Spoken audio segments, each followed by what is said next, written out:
बिस्मिल्लाहिर्रहमानिर्रहीम। अस्सलाम वालेकुम। मैं हूं गुलफाम चौधरी। आप देख रहे हैं मेरा फेसबुक पेज और यूट्यूब चैनल। पाकिस्तान की सियासत में अहम तरीन डेवलपमेंट हो रही हैं और मुसलसल डेवलपमेंट्स मुतवक्के हैं।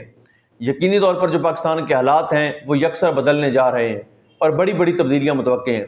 इस हवाले से हमारे साथ मौजूद हैं सिद्दीक जान साहब। उनसे जानते हैं क्या डेवलपमेंट हुई हैं, पहले उनकी बात सुनते हैं फिर उस पर बात करते हैं। स्नोला ने बात की वो बहुत इंपॉर्टेंट है, जाहिर है वो भी पुराने खिलाड़ी हैं राना स्नोला। वो ये कहते हैं कि ये जिस लेवल पे पीटीआई दावा कर रही है कि हमारी बात होती है आर्मी चीफ से, इस लेवल पे तो चीजें फाइनल स्टेज के ऊपर आखिरी चीजें तय होती हैं। तो इसका मतलब यह है कि पस पर्दा फिर कई हफ्तों से चीजें चल थी। फिर वो मोहम्मद मालिक साहब, उससे पहले नुसरत जावेद साहब की खबर कि मुलाकातें हो रही हैं, तारीखें भी बता दी सारी। इसका मतलब है पस पर्दा तो चीजें चल रही थी। फिर अब एक चीज और नोट करें, देखें ये जो हुकूमत है ना, इसमें तो कोई शक नहीं है कि ये हुकूमत एक ही चीज़ के ऊपर खड़ी हुई है और वो है इमरान खान और फौज की लड़ाई।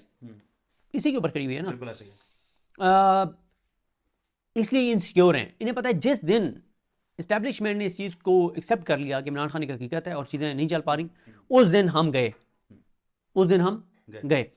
अब ये सारी इनको परेशानी है। देखें पीटीआई ने ना कल जो काम किया ना इनके साथ, अच्छा बल्कि इस पे एक पॉइंट आपको बता दूं कि जब पीटीआई के कुछ लोगों ने तासुर दिया ना मुज़ाकराती टीम के, मसलन सफदर हामिद रजा साहब कि हमारे मुस्कुराने के दिन आ गए, हंसने के दिन आ गए, ज्यादा मुस्कुराने क्या क्या लगाने, उससे पैनिक हो गया ना भाई चल क्या रहा है।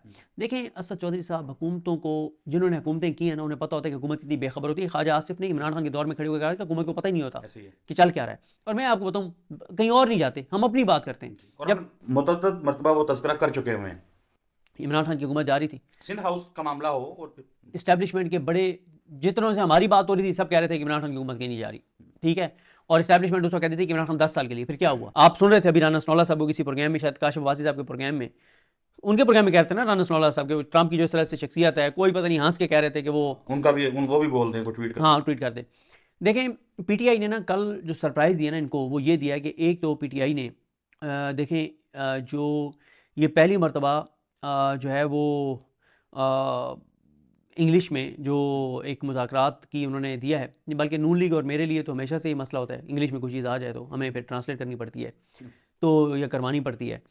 तो पीटीआई ने जो इंग्लिश में जो मुज़ाकरात का मुसवदा दिया ना, वो हुकूमत के लिए इसलिए डैमेजिंग था कि उन्होंने साथ इंटरनेशनल मीडिया तक ये पहुंच गया और उसको ड्राफ्ट इतना ज़बरदस्त किया गया है कि उसमें कोई चीज़ छोड़ी नहीं है पीटीआई ने। यानी हर चीज़ वो लिख दी है जो इंटरनेशनली इम्पैक्ट क्रिएट कर सकती है, जो दुनिया को सोचने पर मजबूर कर सकती है। ये देखें, एक होता है ऐसा चौधरी साहब, आप इल्ज़ाम लगा रहे होते हैं, एक है कि आप पूरी दुनिया देख रही है कि आपकी हुकूमत और अपोजिशन मुज़ाकरात की टेबल पे बैठी है और अपोजिशन ने लिख के वो चीज़ें दे दी हैं कि गोली चली है, गोली चली है, लाशें गायब की गई हैं, लोग जबरी गुमशुदा हुए हैं, मीडिया के साथ ये किया गया है, फलां ये किया गया है। पुलिस में ये भी है ना कि पहले एक तासुर था कि पाकिस्तान तहरीक इंसाफ अगर लिख के देगी तो हुकूमत प्रोपेगेंडा करेगी कि ये देखे जी एनआरओ हमसे मांग लिया है, ये देखें इमरान खान की रिहाई मांग ली है। वो भी उसमें नहीं, तो स्पेसिफिकली किसी का नाम भी नहीं लिखा कि फलां को रिहा करना है, और बल्कि उन्होंने कहा कि आप कमीशन बनाएं ताकि हम वहां पे जाके सबूत जमा करवा सकें। बिल्कुल। अच्छा अब इसमें ये इनके लिए बड़ा डैमेजिंग था कि उन्होंने इतना अच्छा ड्राफ्ट और हर चीज़ उसमें लिख दी है। अब वहाँ पे एक तो ये हुआ, दूसरा जो इनको धचका लगा ना, वो ये लगा कि इनके जहन में ये था कि पीटीआई में कहेगी कि जी ये आप ना कमीशन बना दें, हम पीटीआई को ना 5-6 दिन बाद कहेंगे कि अच्छा आप पहले टीओआर्स दें, फिर 5-6 दिन हम उसमें गुजार देंगे। पीटीआई ने उसमें टीओआर्स भी दे दिए, उन्होंने काम भी मुका दिया, उन्होंने उसमें टीओआर्स भी दे दिए कि किन चीज़ों पे कमीशन बनना चाहिए। वो भी इनके लिए हैरान कौन था। फिर वहाँ बैठे हुए लोगों में से एक शख्सियत कहती हैं कि इन्होंने कहीं व्हाट्सएप किया, जब हमने इनको मुसवदा दिया इन्होंने कहीं पे व्हाट्सएप किया और उधर से भी कोई ख़ास जवाब नहीं आया, ठीक है। और उनका तो ये दावा है कि जहाँ उन्होंने व्हाट्सएप किया शायद वो भी सरप्राइज हुए हों कि यार ये क्या किया पीटीआई ने, ठीक है। मतलब वो भी शायद एक्सपेक्ट ना कर रहे हों कि इतना होमवर्क करके आएंगे, तो उधर से भी कोई जवाब नहीं मिला। और फिर जब ये खबर बहुत ज़्यादा मीडिया पे छा गई कि आर्मी चीफ से मुलाकात की तस्दीक ये वो, और हुकूमत के पास मुकम्मल इन्फॉर्मेशन थी नहीं, तो फिर इसलिए हुकूमत पैनिक कर गई। और हुकूमत जब पैनिक कर गई तो फिर आपने देखा कि मतलब राना स्नोला और इरफान सिद्दीकी साहब को आके वो करनी पड़ी। देखें बाकी उनके जो हैं वो खास तौर पे लोगों ने फिर तस्वीरें निकाल के लगाई, हाँ तो शाकिर आप सियाना है, हालात ना पूछ सारा चेहरा पढ़ हालात, हाँ सारा चेहरा पढ़ हालात ना पूछ। अच्छा मैं आपको बताऊँ कि मेरी ये जो लोग पीटीआई की तरफ से मुज़ाकरात की चीज़ों को करीब से देख रहे हैं, तो वो एक बड़ी रेलिवेंट शख्सियत से बात हुई। यानी आप कह सकते हैं कि ओपनिंग बैट्समैन इमरान खान के मुज़ाकरात के मामले में जो हैं उनमें से एक से बात हुई। तो वो ये कहते हैं कि एक तो मुलाकात जो हुई है पेशावर में वो 1.5 घंटे की हुई है। दूसरा मैंने कहा जी आप क्या मांग रहे थे और उधर से किस चीज़ के ऊपर बात अड़ी हुई है। वो कहते हैं कि हम फॉरेन इलेक्शन मांग रहे हैं, मैक्सिमम 4-6 महीने से ज़्यादा नहीं। सही। और हमें जो आगे से कहा गया उस मुलाकात में वो 1.5 साल की हुकूमत को चलने दें। वही बात आ गई जो हम एसेस कर रहे थे पहले कि कितना एक वो हो सकता है कि 2.5 साल के मिड टर्म इलेक्शन करवा देते हैं। और ये बात कमरान मुर्तज़ा साहब ने वसीम बदामी साहब के प्रोग्राम में भी कर दी ना कि 2026 इलेक्शन का साल है। तो इमरान खान की मुज़ाकराती टीम के ओपनिंग बैट्समैन जो हैं उनमें से एक जो हैं वो ये कहते हैं, एक खिलाड़ी ये कहते हैं कि 1.5 साल हमें कहा जा रहा है कि आप इस हुकूमत को चलने दें, इसको टाइम दें 1.5 साल का। तो अब ये कह रहे हैं कि हम मज़ीद जाके खान साहब से डिस्कस करेंगे, लेकिन इस वक्त ये 1.5 साल देने के मूड में नहीं है।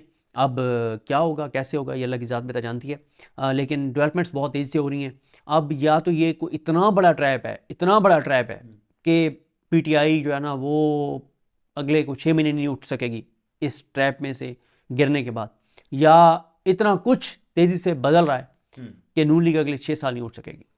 वो खान साहब ने शायद ये भी पार्टी के लोगों को कहा है कि कुछ थिंक टैंक्स बनाएं और देखें क्या क्या मसाइल हैं। हाँ बिल्कुल, तो वो किस हमाद तरीके अज़हर से साहब ने हल होने हैं। हमाद अज़हर साहब ने कहा, फिर खान साहब ने कहा ना कि मेरे पास मैजिक बॉल है, मुझे पता है कि क्या होने वाला है और आपसे अब मेरी ज़्यादा मुलाकातें यहाँ पे नहीं होंगी।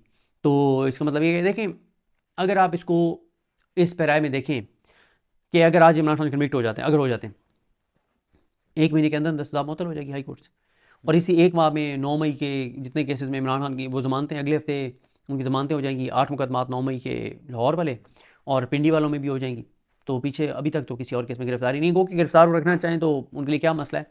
मैंने अच्छा एक चीज़ और पूछी उन्हीं से, मुझे बात याद आ गई। मैंने कहा आप इमरान खान की रिहाई कब तक देख रहे हैं? उन्होंने मुझे कहा कि मैक्सिमम 2 माह में, मैक्सिमम। अच्छा, और फिर उधर से आप खान साहब की बात सुने। खान साहब कहते हैं कि 7-8 हफ्तों में ये मुल्क से भागेंगे और इनको भागने की जगह नहीं मिलेगी। ये भी इमरान खान ने कहा है। तो देख इन तीनों 4 चीज़ों को मिलाएं ना, तो 4 चीज़ों को मिलाएं। सबसे ज़्यादा हामिद रज़ा का कहना हंसने मुस्कुराने कहके लगाने का वक्त आ गया। इमरान खान साहब का ये कहना कि 7-8 हफ्तों में ये मुल्क से भागेंगे, और इमरान खान का ये कहना कि मेरे पास मैजिक बॉल है और ज़्यादा आपसे मुलाकातें नहीं रहेंगी। तो ये सारी चीज़ें मिला के देखें तो लगता है कि कोई बड़ी तो जो बुनियादी सवाल था कि क्या फिर खुश होना चाहिए उन लोगों को कि जो वो कश्ती उनकी जो है मंझधार से निकल आई है। तो आपने जो गुफ्तगू की है वो अच्छा, मैं उसमें सॉरी असद चौधरी साहब, कुछ और ना हमारे बहुत से सीनियर ऐसे हैं जर्नलिस्ट जिनके यूट्यूब पे इतने व्यूज़ तो नहीं आते। मैं हैरान हूँ लोग क्यों नहीं उनको देखते, जितनी वो क्रेडिबल उनकी इन्फॉर्मेशन होती है, ज़बरदस्त एनालिसिस होता है। यानी खालिद जमील साहब हैं, या इफ्तिखार शराजी साहब हैं, सनाउल्लाह खान साहब हैं डॉन वाले, रियाजुल हक साहब हैं 92 न्यूज़ वाले। इफ्तिखार शराजी साहब को मैं सुन रहा था कल, मैंने ट्वीट भी किया था, तो उन्होंने कहा कि अब पीटीआई के लिए आगे आसानियाँ ही आसानियाँ होंगी। ये इफ्तिखार शराजी साहब कह रहे हैं डॉन से। जी बिल्कुल, जिस तरह से आपने सिद्दीक जान साहब को सुना कि आइंदा आने वाला जो हफ्ता है, ये चंद दिन है, ये पाकिस्तान की सियासत में कितने अहम है, और इसमें जो पाकिस्तान की सियासत है उसमें कितनी बड़ी तब्दीलियां मुतवक्के हैं। अल्लाह पाक वतन अजीज़ का हामी व नासिर हो। पाकिस्तान जिंदाबाद।